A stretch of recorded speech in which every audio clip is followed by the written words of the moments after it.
Okay, guys, so your quiz will be looking something like this tomorrow. So the first few questions are those questions where I ask you to use those properties of integrals that we talked about before. So we talked about quite a few of them. If you want to bring them up and take a look at them, go ahead. But so for this first one here, the goal is we want to get this integral to look like one of these up here. Okay, now since this is f of x, we're going to do the f of x function, right? And also 5 and negative 2 matter. So the one that has a positive 5 and a negative 2 is this one, and f, right? This one doesn't work because it doesn't have a positive 5, and this one doesn't work because it's a g. So we want this one to end up looking like this one here. But there's a problem. They're not quite right. The issue is that these are backwards, but we learned how to deal with that. You flip them around, put a negative out there, right? And now that this looks like what we have up there, I can just replace that with what it equals, and what it equals is 10, so the answer is negative 10. Okay. Next one, number 2, we're going from negative 5 to 5. Now this doesn't look like any of them because none of them have a negative 5 and a 5. We're definitely not going to use the g function because it's only f that we're looking at right now. But we want to go from negative 5 to 5. But they're in different ones. But the good news is we have another property that says that this integral would be the same thing as starting at negative 5, stopping somewhere else, and then picking up from there and ending at 5, and just adding those pieces together, right? That was property 4. Now the question is what should go in the blank there, and the answer is the negative 2. So now we're going from negative 5 to negative 2, and then from negative 2 to 5, and if I put those together, I get the entire interval. And now I have the two pieces that I actually know the values of up here, which are negative 4 for this one, and 10 for this one. So my answer for number 2 will be 6. Let's go ahead and take a look at number 3. So for number 3, we're going to do the integral of each piece. That's one of our properties. You can just split it up like this, and I can put the constants in the front. That's two properties, actually.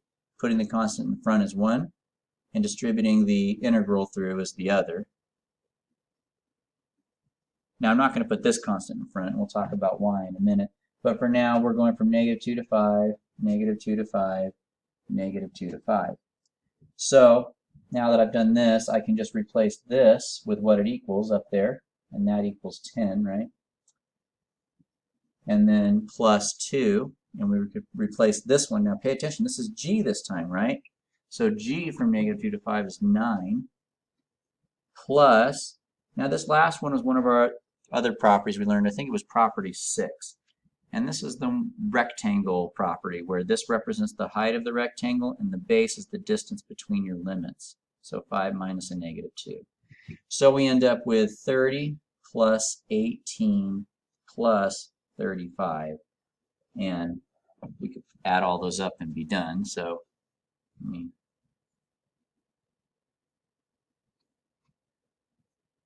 83 would be our answer for number 3.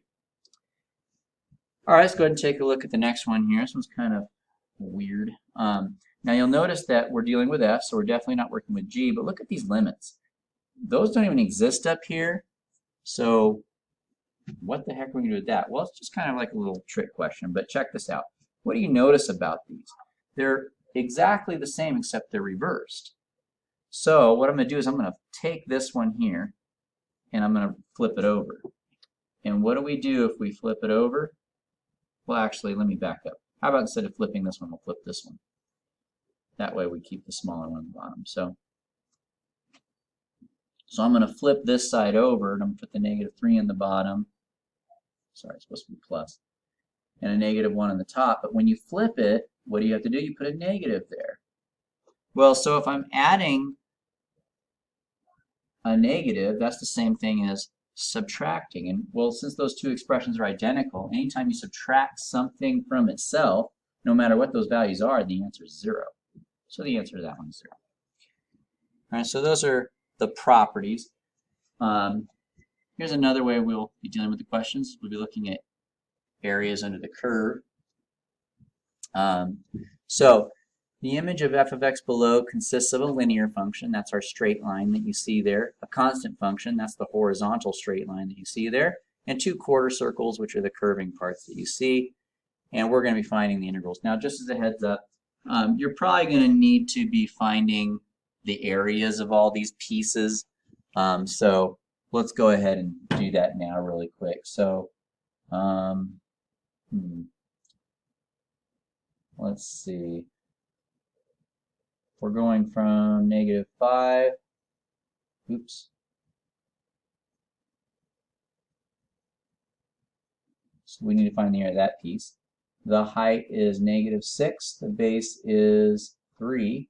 So that's -18. Divided in half is -9 for that little area chunk. Next, we have this little area chunk right here. The base is 2. The height is 4, so that's 8. Cut in half is 4 for the area of that triangle. I'm going to skip that weird one. Well, I guess we'll do it right now. So here's the deal with the weird one. We really have two pieces there. We have the top, which looks like that, and then we have the bottom, which looks like that. Now the bottom is 4, but we need to figure out that top piece there. And we talked about how to do that before. So if you want to find a piece that looks like, I didn't do a very good job drawing that. If you want to find the area of a piece that looks like this, what we need to do is we need to start by finding the area and subtract from it the quarter circle, which will tell us what's left there, right? So, in other words, if you want, you can just kind of visualize a circle, a whole circle right here, right? Like that. And we're going to be finding this square and subtracting from it this little wedge, and what's left will be the wedge that we see left. Okay, so for that square there, we're looking at a 2 by 2, which is 4, right? 2 by 2. And that also happens to be the radius of the circle, so pi r squared. But it's a quarter circle, so we'll divide by 4. This is 4, and so is this, so they just cancel. So I'm left with 4 minus pi. So we have 4 minus pi on the top there. So the pink area then, let me clean up my work here real quick.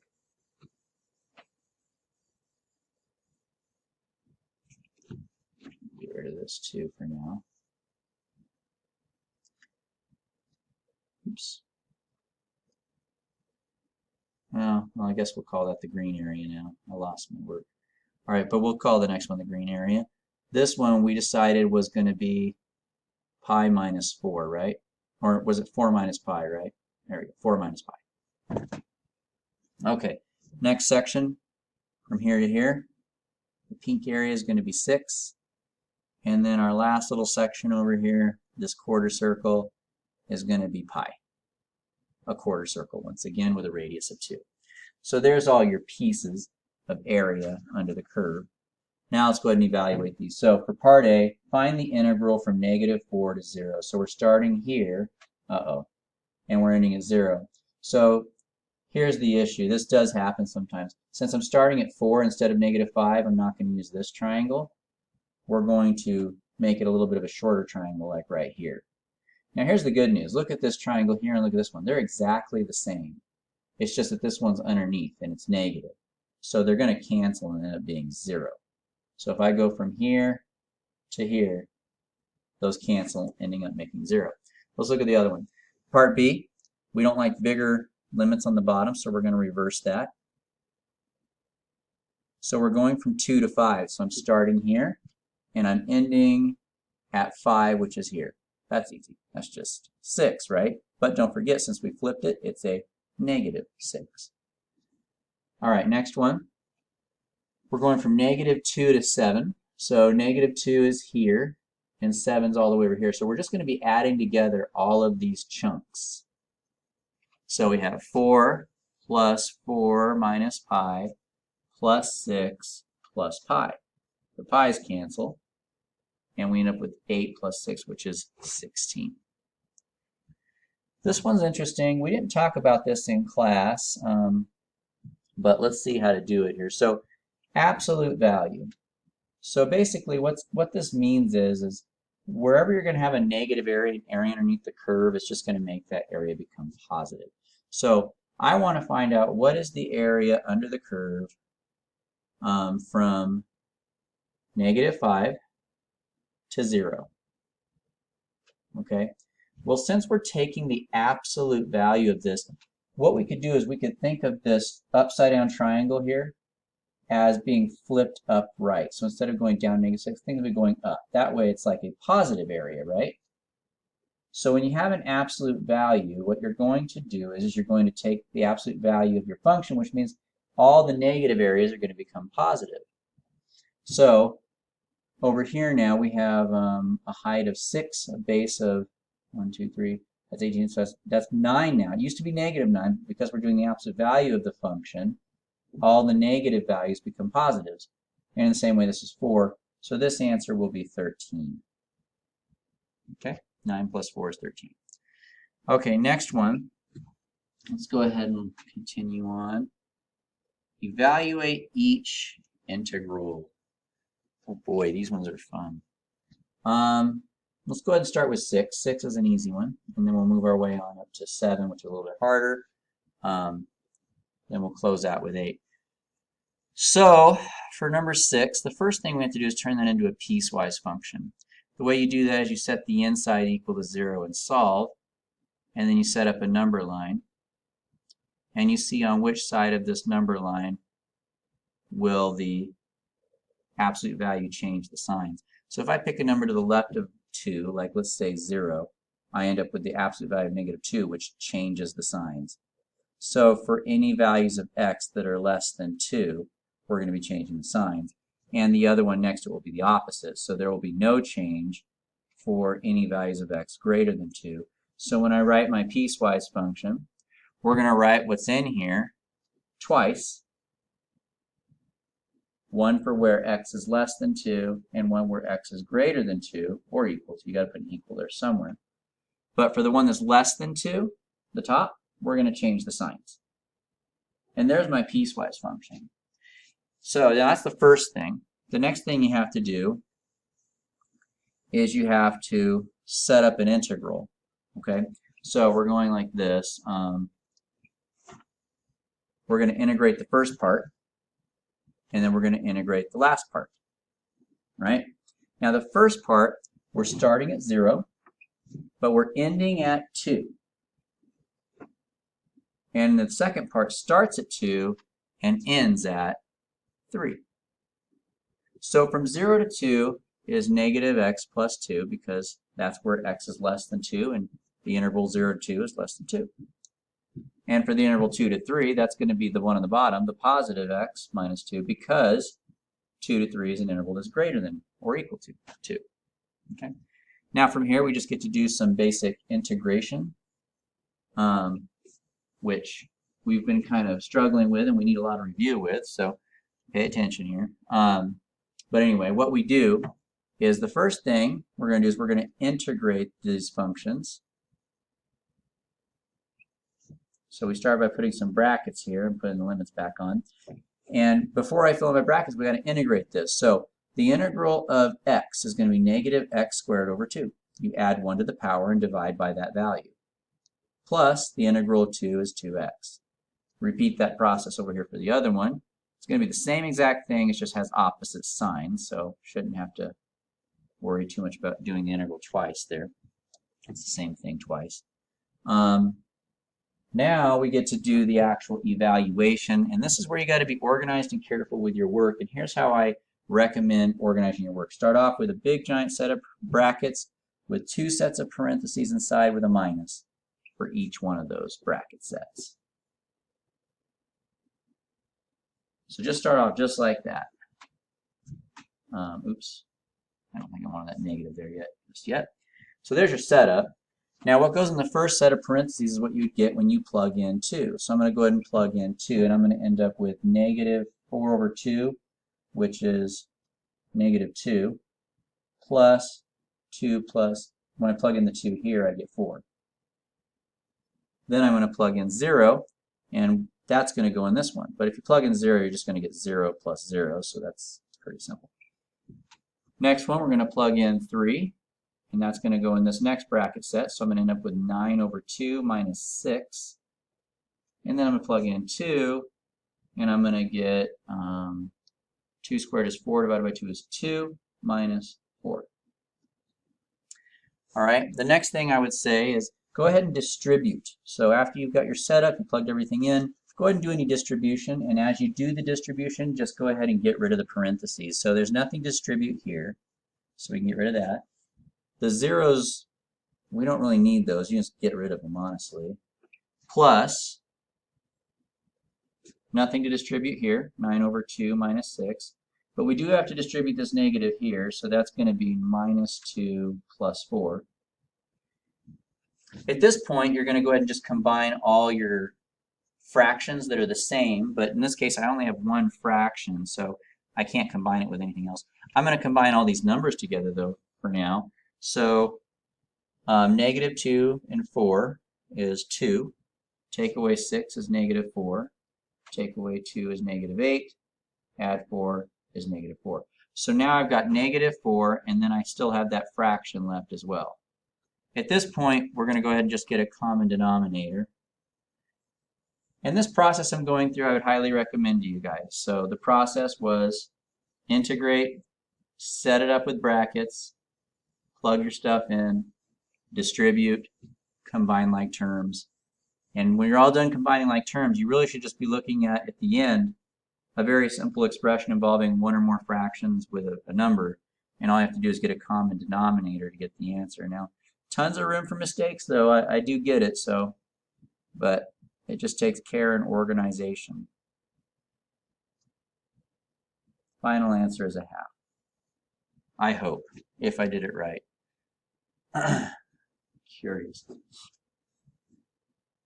Okay, let's go ahead and take a look at the next one. The next one's pretty similar, but it's just a little bit more complicated because there's more pieces to this one. So, same thing. We're going to set the inside equal to 0 first. We're going to factor. We're going to solve.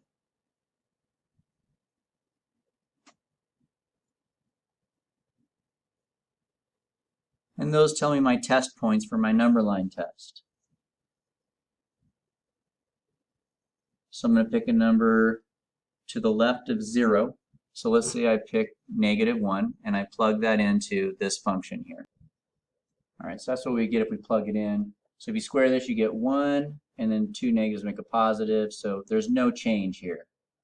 No change on this interval. So for anything less than 0, we will not change the signs, which means that for anything between 0 and 5, there will be a change.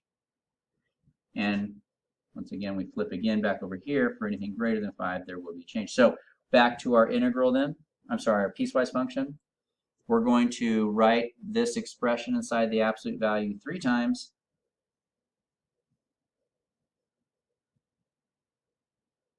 This is for where x is less than 0. This is for where x is between 0 and 5. And this is for where x is greater than 5. And we want to make sure that it's equal on at least one of these numbers each time. And we decided that the one in the middle is the one that we will change the signs for. Okay? So then if you want to go through and set up your integral, you go ahead and do that. Okay? So I'm going to switch slides for this so I can have a little bit more room. A lot of work involved here. A lot of places to make errors, but once again, if you're just organized, should be the safest bet. So we're integrating from, I forget now, where were we integrating from? We're starting at negative 1 and ending at 6. Readjust this here. All right, so we're starting at negative 1, and my first place where the absolute value changes functions is at 0. And my function there was x squared minus 5x. Plus, I'm going to leave off the dx just for space. Then we pick up at 0, and we keep going until we get to 5. And that was the one that we decided we would change the signs for. And then we pick up at 5, and we end off at 6. And once again, so we're going to go ahead and integrate it this time.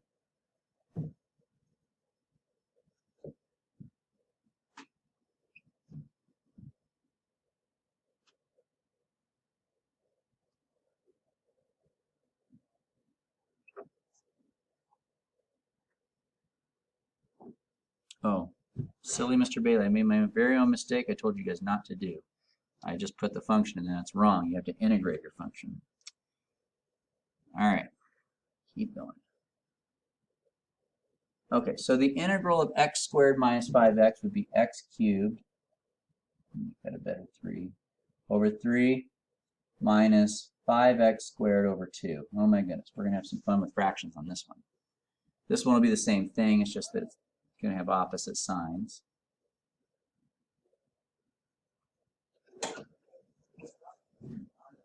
Hello. I'm making a video for your guys' study guide tonight. Alright, so now we're going to do our little setup. And remember, when you do this, you want to draw some brackets for each one. And in each set of brackets, we're going to have 2 sets of parentheses.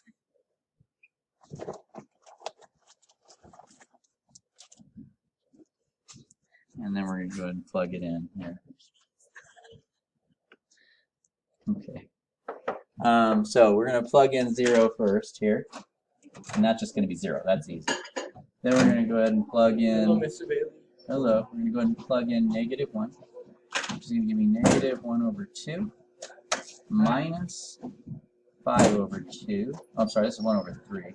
So, Minus 5 over Jacob, 2. engineering is the better. Next Mr. Bailey, one. do you think I can print something out? Not at the moment, because I'm recording a video.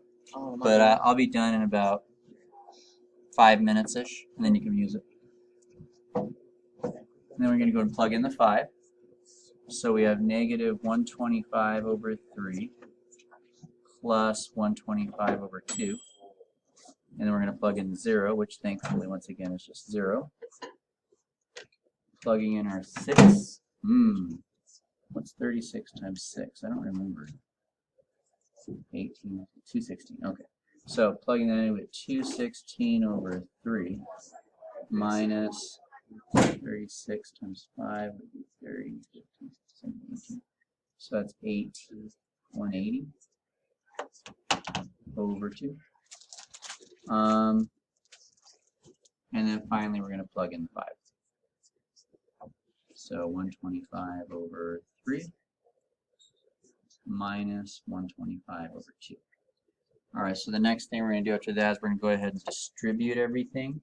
So we don't need the 0, but we do need to distribute this negative here. So that's going to be positive 1/3 plus 5/2 plus nothing to distribute in this next one. But what I can do is get rid of these double signs here. We don't need that plus in the middle for adding a negative. That's just subtraction, right? So I'll rewrite that as minus. This just goes away. Nothing to distribute on the next one, so we'll just write that. I think I'm just going to leave it as a 180 over 2, because that's literally the only one that reduces and simplifies nicely here. So I'm just going to leave that as a fraction so I can combine it later. This one we need to distribute the negative. So it's going to be minus 125 over 3 plus 125 over 2. Okay, we're getting there. Now at this point, what I would advise doing is combining everything that has the same type of denominator. So for instance, oops, that is not what I wanted to have happen there. I want to put this and this, this, and this all together. So let's do that. So if I put 5 to 135, I get 130. And if I take 180 away from 130 and put negative 50, if I add negative 50 to that, I get negative 75, or no, positive 75.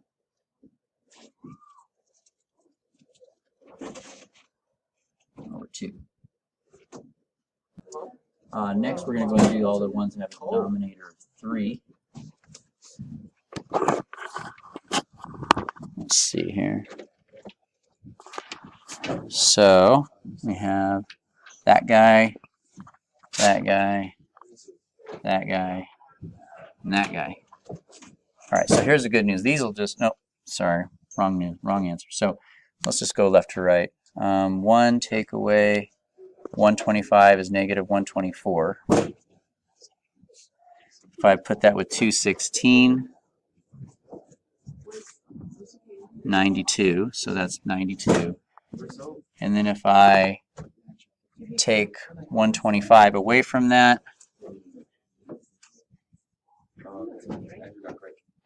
it's going to end up being negative 33. So I end up there with negative 33 over 3. All right. So there's, I put together all the denominators of 3, all the denominators of 2. We're getting there.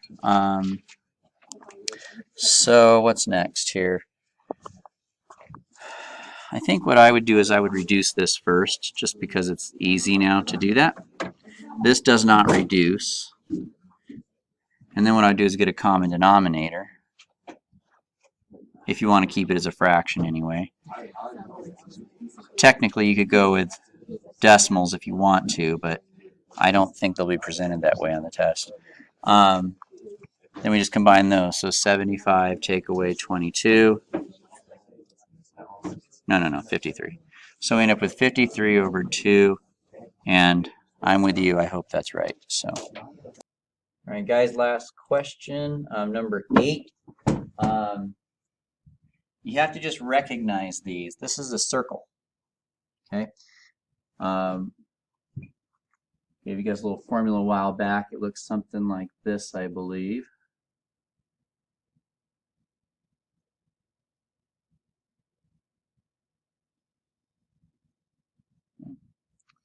So you got to recognize that formula there. This is a circle where the number that's here is the radius, and then these two numbers here comprise the center.